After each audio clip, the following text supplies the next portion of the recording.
오늘의 말씀 열왕기상 10장 14절에서 22절 말씀입니다. 솔로몬의 세입금의 무게가 금 666달란트요 그 외에 또 상인들과 무역하는 객상과 아라비아의 모든 왕들과 나라의 고관들에게서도 가져온지라. 솔로몬 왕이 쳐서 느린 금으로 큰 방패 200개를 만들었으니 매 방패에 든 금이 600세겔이며 또 쳐서 느린 금으로 작은 방패 300개를 만들었으니 매 방패에 든 금이 3만에라. 왕이 이것들을 레바논 나무 궁에 두었더라. 왕이 또 상아로 큰 보좌를 만들고 정금으로 입혔으니 그 보좌에는 6층계가 있고 보좌 뒤에 둥근 머리가 있고 앉는 자리 양쪽에는 팔걸이가 있고 팔걸이 곁에는 사자가 하나씩 서 있으며 또 12사자가 있어 그 6층계 좌우편에 서 있으니 어느 나라에도 이같이 만든 것이 없었더라. 솔로몬 왕이 마시는 그릇은 다 금이요 레바논 나무궁의 그릇들도 다 정금이라. 은기물이 없으니 솔로몬의 시대에 은을 귀히 여기지 아니함은 왕이 바다에 다시스 배들을 두어 히람의 배와 함께 있게 하고 그 다시스 배로 3년에 한 번씩 금과 은과 상아와 원숭이와 공작을 실어왔습니다. 오늘 본문에는 솔로몬의 부가 어느 정도인지 또 얼마나 화려한 정도인지 하는 것들을 잘 나타내주는 본문입니다. 14절에 솔로몬의 세입금의 무게가 금 666달란트요 이렇게 되어 있는데요. 1달란트가 무게 단위입니다. 약 34kg이니까요. 요즘 금 시세로 환산해 보자면은 금 1달란트는 금 31kg 정도니까 약 34kg니까 약 31억 원에 해당합니다. 그런데 또 연수익금이 그냥 1달란트가 아니라 666달란트라고 하니까 한화로 2조 646억 원 정도 됩니다. 총 재산이 이 정도라는 말이 아니라 매년 이렇게 벌었다 하는 말이니 요즘의 기준으로 생각해 봐도 정말 엄청난 액수입니다. 솔로몬이 왕이 된 지 얼마 되지 않아 하나님께 간절히 엎드려 지혜를 구하였을 때에 그때 하나님께서 그러한 솔로몬의 모습을 기뻐하시면서 지혜뿐만 아니라 부귀와 영화도 더하여 주시겠다고 그렇게 약속하셨지요. 정말로 그렇게 약속하신 대로 이루어지고 말았습니다. 사실 솔로몬의 부귀에 대한 본문이 오늘의 본문 말고도 이미 앞서 나온 적이 있지요. 앞선 열왕기상 4장에서 솔로몬이 그 지혜뿐만 아니라 하나님께로부터 받은 부귀와 영화가 얼마나 크고 대단했는가 하는 기록이 나옵니다. 왕상 4장의 기록과 왕상 10장의 기록 둘 다 솔로몬의 부귀가 얼마나 대단한 것이었는가 하는 기록이지만 둘 사이에는 미묘한 차이가 드러납니다. 앞선 4장에서는 하나님께서 이렇게 부어주신 부로 솔로몬이 얼마나 나라와 또 백성들을 윤택하게 하였는가 하는 기록이 분명히 나옵니다.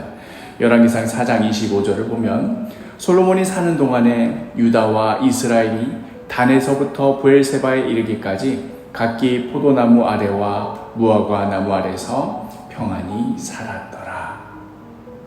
그런데 오늘의 이 10장에서 나오는 이 기록에는 이러한 기록이 언급이 전혀 나오지 않습니다. 솔로몬에게 들어온 금이 얼마나 많았는가 하는 것을 밝히더니 그렇게 해서 축적된 금으로 뭘 했는가 하는 이야기들이 계속해서 이어지는데 뭘 했는가 보니 16절을 보면 솔로몬 왕이 쳐서 느린 금으로 금 방패 200개를 만들었으니 매 방패에 든 금이 600세겔이며 하면서 금 방패들에 대한 세부 사항들이 나옵니다. 당연히 이 금 방패들은 전투용이 아니라 장식 및 과시용입니다. 또 그뿐만 아니라 18절에는 왕이 또 상아로 큰 보좌를 만들고 정금으로 입혔는데 그리고 나서 뭐가 어떻게 되고 하는 이런 묘사들이 나오는데 이건 역시도 자신이 앉는 큰 보좌를 만들어서 호사품인 상아로 꾸미고 또 그것을 금으로 입히고 하는 내용들입니다. 또 21절에 솔로몬 왕이 마시는 그릇은 다 금이요 레바논 나무 궁의 그릇들도 다 정금이라 은 기물이 없으니 솔로몬의 시대에 은을 귀히 여기지 아니함은 하면서 자기 그릇도 왕궁의 그릇도 다 정금이다. 은조차도 귀하게 여기지 않을 정도로 자신을 위해서는 자기 자신을 위해서는 그 많은 금을 아끼지 않고 쏟아 부었다 하는 이야기들로 채워집니다. 이 금으로 나라를 위하여서 또한 백성을 위하여서 무엇을 했는지는 전혀 언급되고 있지 않습니다. 열왕기상 4장에서도 똑같이 솔로몬의 부귀에 대해서 묘사하고 있지만 이 오늘 읽은 본문에서는 모든 내용들이 다 금으로 치환되어서 이렇게 묘사되고 있습니다. 솔로몬의 부를 드러내고 또 과시하는 그런 본문입니다만은 그런 맥락 가운데 아주 미묘하게 긴장감이 흐르고 있지요. 이렇게 황금이 넘쳐나는데 과연 이 황금으로 뭘 하고 있는 것인가? 이 황금이 과연 얼마나 유지되고 지켜질까?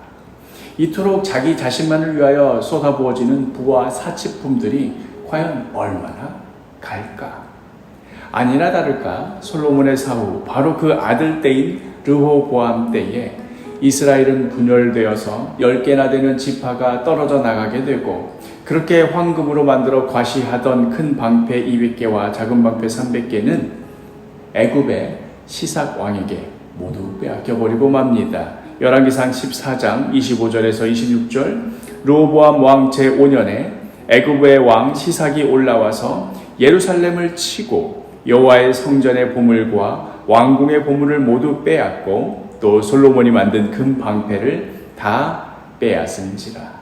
부자가 망해도 3대는 간다고 하는데 솔로몬의 부귀는 바로 아들 때에서 다 빼앗겨버리고 맙니다.